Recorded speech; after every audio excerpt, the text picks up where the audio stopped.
When you smoke, the nicotine in cigarettes releases epinephrine and norepinephrine in the body, which increase your heart rate and narrow blood vessels. When you stop smoking, your blood pressure and heart rate return to normal only after the first 20 minutes. 8 hours after quitting, the inhaled carbon monoxide clears and oxygen levels in the bloodstream return to normal. Carbon monoxide and oxygen compete to bind to hemoglobin in your blood, so when carbon monoxide is removed, there's more room for oxygen. However, for long-term smokers, this carbon monoxide exposure causes red blood cells to increase in size to make enough binding sites for oxygen, and this makes the blood thicker and causing higher blood pressure and increased risk of cardiovascular disease.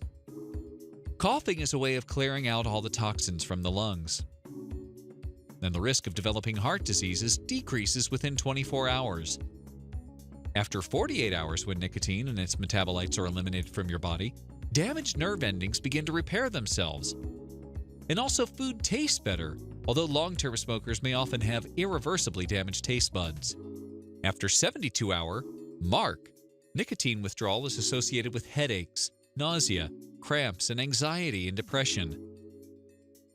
But the good news is that the risk of developing type 2 diabetes, cancer, and cardiovascular diseases has already decreased. After 3 to 9 months, the lungs are almost fully repaired, and the chance of developing lung cancer decreases to half of someone who did not quit smoking.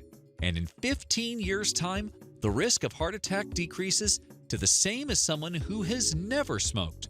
Remember, average amount you smoke per day or year will play a role in how well your body recovers, and unfortunately, there will always be some irreversible damage to the lungs. This channel is made to help you know your body better. Don't forget to subscribe and turn on notifications so you won't miss any videos in the future about your body.